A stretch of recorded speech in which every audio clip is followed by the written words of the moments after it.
In the second question 6, I'm sorry about the numbering in this set of questions, it's gone a bit strange, but anyway, the second question 6 is asking you about these structural isomers, butanal and butanone.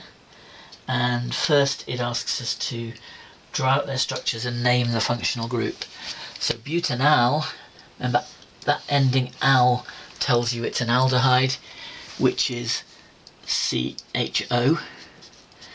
Okay, that's what the aldehyde functional group is, and then if we draw a skeletal formula out, that's going to just appear like that. So that's butanal, and the functional group, as we said, is an aldehyde.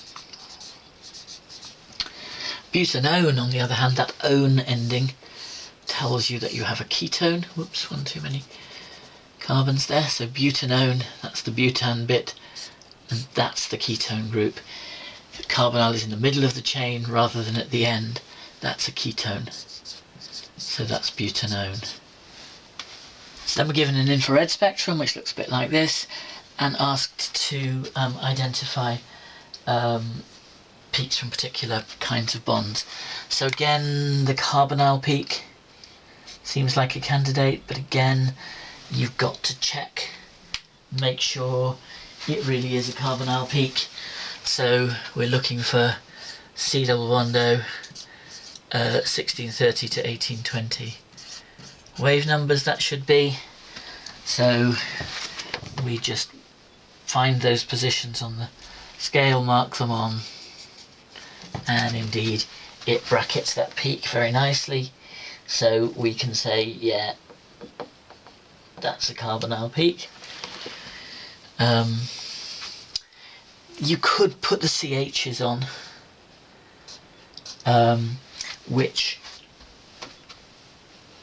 again are on your data sheet, but generally we're not going to be interested in those. They're unlikely to be marks for those, so unless it's really strongly hinting it wants the CHs, I wouldn't bother. The carbonyl is the important one. And of course the point is that both ketones and aldehydes have carbonyl groups in them. They're basically indistinguishable on the basis of that peak.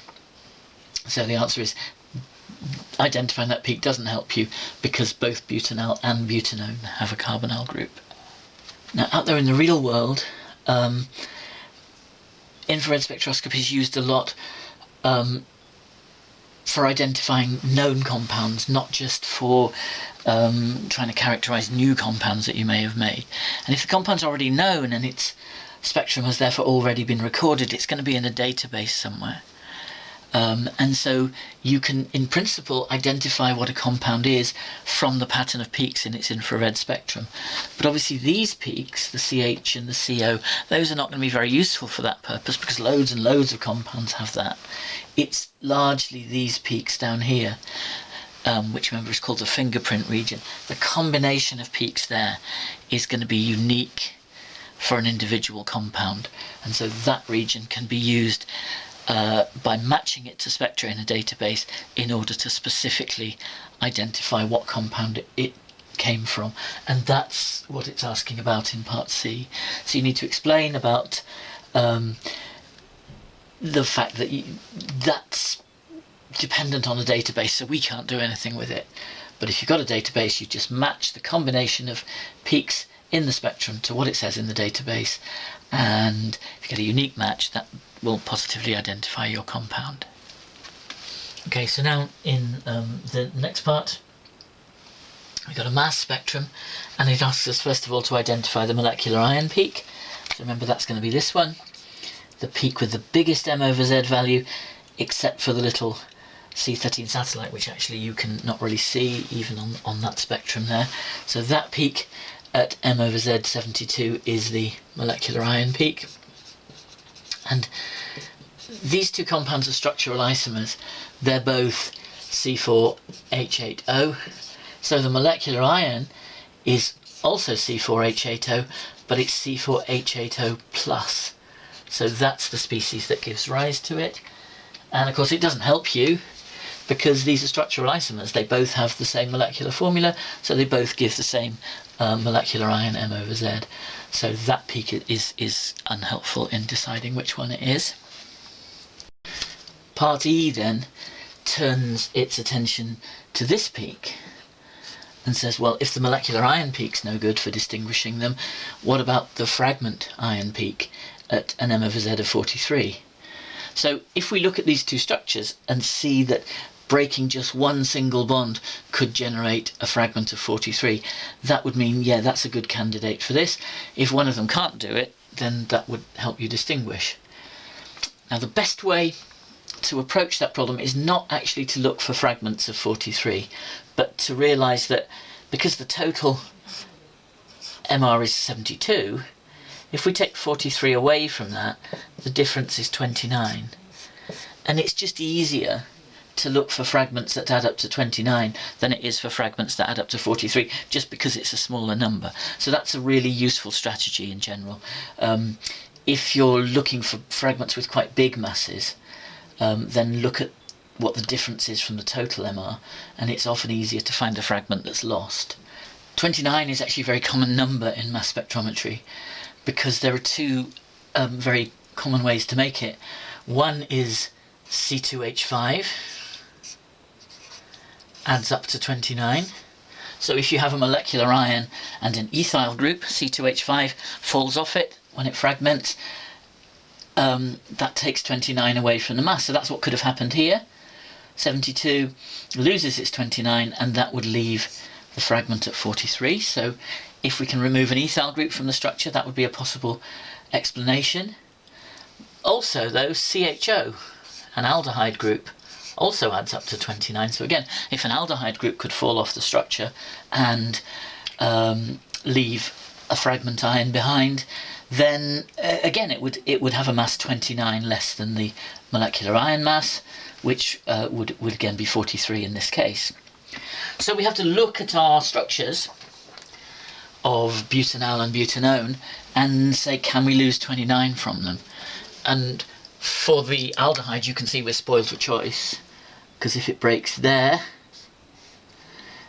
you could lose C2H5, which would leave 43 behind.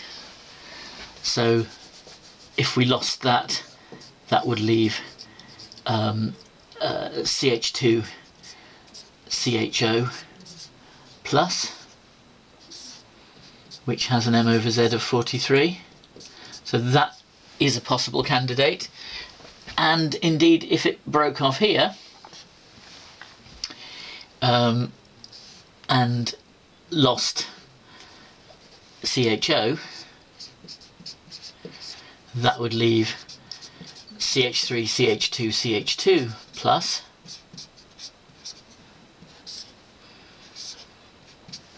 which is also m/z of 43.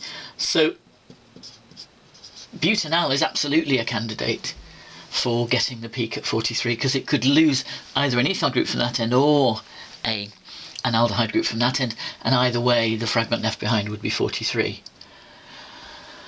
So that all seems fine. Unfortunately though, when we come to the ketone, which is butanone, you can see that it too could lose an ethyl group. So if that fragmented and you lost a C2H5 from the molecular ion there, that would leave COCH3 plus, which has an m/z of 43. So that's the problem, that both of these molecules could easily, just by breaking one single bond, lose 29 from the m/z and therefore end up with an m/z of 43. So you can't tell from the molecular ion, and you can't tell from that fragment ion at 31 which one it is. And that's the thing with mass spec. As with infrared, sometimes it's incredibly helpful, sometimes it's not.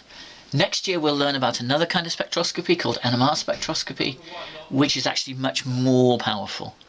And that, in combination with these, will often enable you to work out not just what things, not just to distinguish between possibilities, but actually to figure out the structure of a molecule. But that's something to look forward to next year. So finally, in part F, it asks us how the mass spectrum might still be useful, even though we've seen you can't use it in a rational way to distinguish between these two possibilities? And the answer is, just like with infrared, you can use it as a fingerprint. So instead of sitting there and thinking about what it all means, you can simply match it to a database. And what you would find is that that pattern of fragment peaks, some of which you can't easily explain, but that pattern would be very characteristic of one molecule and would distinguish it from the other one. So matching the spectrum to a database is the answer, and that would be true either for infrared or for mass spec.